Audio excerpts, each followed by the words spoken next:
या कुक्षि विवरे कृत्वा स्वयं रक्षति सर्वतः नमामि जननीं देवीं परां ప్రకృతిరూపిణీ. మాతృదేవో భవ, పితృదేవో భవ. నేను మీ డాక్టర్ శ్రీధర్. నా నెంబర్ 9295909819. ఇప్పుడు మనము పరాభవ నామ సంవత్సరములో గోచార ఫలితాలు ద్వాదశ రాశుల వారికి ఏ విధంగా ఉంటాయి అనేటటువంటి విషయాన్ని మనం తెలుసుకునేటటువంటి ప్రయత్నం చేద్దాము. ఇది పూర్తి సశాస్త్రీయంగా, ఇందులో నా కల్పనలు కానీ నా భావాలు కానీ ఏమీ చూపించడం జరగదు. కేవలము సశాస్త్రీయంగా మాత్రమే చెప్పడం జరుగుతుంది. పరాభవ నామ సంవత్సరంలో గోచార ఫలితాలు ఏ విధంగా ఉంటాయో సశాస్త్రీయమైన పద్ధతులు తెలుసుకునే ప్రయత్నం చేద్దాము. ఇక్కడ వీరికి ఏ ఏ నక్షత్రాల వారు ఈ మిథున రాశికి సంబంధించిన వారు అవుతారు అని తెలుసుకుందాము. మృగశిర 3, 4 పాదాలు, ఆరుద్ర 1, 2, 3, 4 పాదాలు, పునర్వసు 1, 2, 3 ఈ పాదాలు వాళ్ళందరూ కలిసి మిథున రాశికి చెందిన వారు అవుతారు. అయితే ఇక్కడ వీరికి ఆదాయ వ్యయాలు ఎలా ఉన్నాయి? ఆదాయం 8 కనబడుతోంది, వ్యయం 11 కనబడుతోంది. ఆదాయం ఎక్కువగానే ఉంది, వ్యయం కూడా దానికి తగినట్టుగానే ఉంది. అందుచేత అన్ని దగ్గరగానే ఉన్నాయి, 8, 11 కాబట్టి కొంతవరకు పర్వాలేదని మనం అనుకోవచ్చు. గౌరవం 1, అవమానం 7. ఇది కూడా దృష్టిలో పెట్టుకొని మనం మాటను మాట్లాడే విధానము, వారి ఎదుటి వారితో మనం ప్రవర్తించే ప్రవర్తన కొంచెం సరి చేసుకుంటే సరిపోతుంది.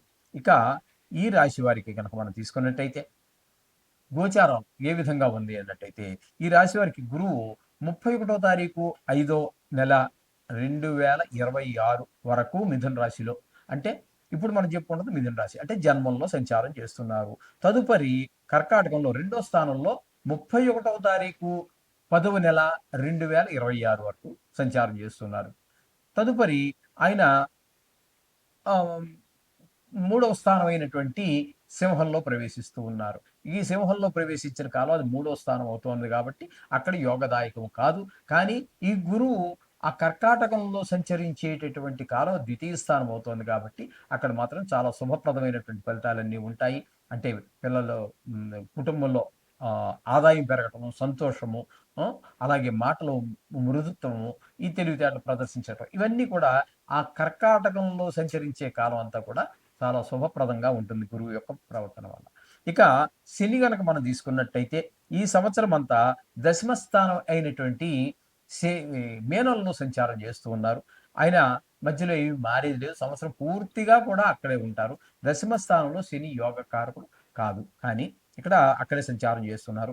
రాహు మీకు సంవత్సరాది మొదల నుంచి కుంభరాశిలో 5వ తారీఖు డిసెంబర్ నెల వరకు ఉంటారు. తదుపరి ఆయన ఇక్కడ అక్కడ నుండి అష్టమ స్థానంలో ప్రవేశించి మకరంలో ప్రవేశించి అక్కడ లోహమూర్తిగా ఉంటున్నారు.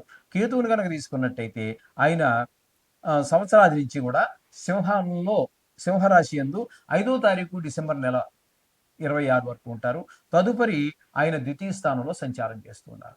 ఇక్కడ మీకు చెప్పుకోవాలి అన్నట్టయితే ఇక్కడ కేతు కూడా ఆయన 3వ స్థానంలో ఉన్నటువంటి కాలంలో మీకు అంటే డిసెంబర్ నెల 5వ తారీఖు వరకు యోగకారకం అవుతున్నది. ఇక్కడ మీకు తీసుకున్నట్టయితే రాహుని తీసుకున్నట్టయితే ఇక్కడ రాహు కూడా 5వ స్థానంలో ఉండి మీకు ఉపయోగకరమైనటువంటి ఫలితములు అయితే ఇవ్వజాలరు.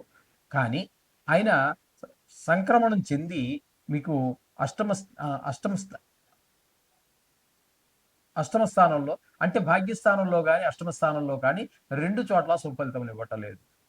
అలాగే శని భగవానుడు కూడా శుభ ఫలితాలను ఇవ్వజాలడు. అయితే మొత్తంగా మనం ఈ యొక్క మిథున రాశి వారి యొక్క ఫలితాలు కనుక మనం పరిగణలో తీసుకుని చూసినట్టయితే వీరికి ఏ విధంగా ఉంటుందయ్యా? విద్యార్థులకి ఉన్నత శ్రేణిలో పాస్ అవ్వడానికి అవకాశం కనిపిస్తూ ఉన్నది. అలాగే ఇంకా ఉద్యోగస్తులకి పని ఒత్తిడి ఎక్కువగా ఉంటుంది, హెచ్చుగా ఉంటుంది. ప్రమోషన్తో కూడినటువంటి ట్రాన్స్ఫర్ చాలా ఆనందదాయకమే కదండి. ఇప్పుడు ట్రాన్స్ఫర్ అంటే కొంత దూరం అయినప్పటికీ బాధ అనిపిస్తూ ఉంటుంది. కానీ ప్రమోషన్ అంటే ఉన్నత పదవి ఇచ్చి పంపించడం ద్వారా అది ఒక ఆహ్లాదకరమైనటువంటి పరిస్థితి ఉంటుంది. జీతం పెరుగుతుంది, స్టేటస్ పెరుగుతుంది, హోదా పెరుగుతుంది. కాబట్టి అది ఆహ్వానించదగినటువంటి పరిణామమే. ఇక వ్యవసాయదారుల దగ్గరికి వచ్చినట్టయితే వీళ్ళకి తగినటువంటి ఫలితం తప్పకుండా కలుగుతుంది వ్యవసాయదారులకి. రుణ బాధలు కూడా ఎప్పుడైతే 2 పంటలు బాగా పండి డబ్బులు చేతికొచ్చాయో, ఈ అప్పుల బాధలు కూడా బై తీరిపోతాయి. తీరిపోవటం గాని, లేతే కొంతవరకు తగ్గటం గాని అవకాశం ఉంటుంది. వ్యాపారస్తులకి క్రయ విక్రయాలు కూడా బాగా జరుగుతాయి. తద్వారా వారికి కూడా మంచి లాభాలన్నీ వచ్చి వారు కూడా సుఖ సంతోషాలతోటే ఉంటారు. ఇక క్రీడాకారులు, గాయకులు, టీవీ ఆర్టిస్టులు వీళ్ళందరికీ ప్రతిభకి గుర్తింపు లభిస్తుంది. ఆదాయం పెరుగుతుంది. కాబట్టి వారికి కూడా పరిస్థితి అంతా చాలా చక్కగా ఉంటుంది. ఇక కాంట్రాక్టుల దగ్గరికి వచ్చినట్టయితే కాంట్రాక్ట్ పని చేస్తూ ఉంటారు కదండీ ప్రభుత్వానికి.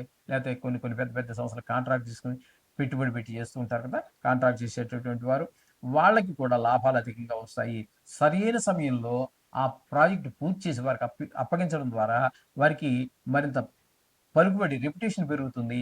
దాని ద్వారా వాళ్ళకి మరిన్ని అవకాశాలు వచ్చేటువంటి అవకాశం కూడా ఉంటుంది. ఇక రాజకీయ నాయకులు గనక మనం తీసుకున్నట్టయితే ప్రజాదరణ బానే ఉంటుంది. తద్వారా మరలా కూడా ఎలక్ట్ అంటే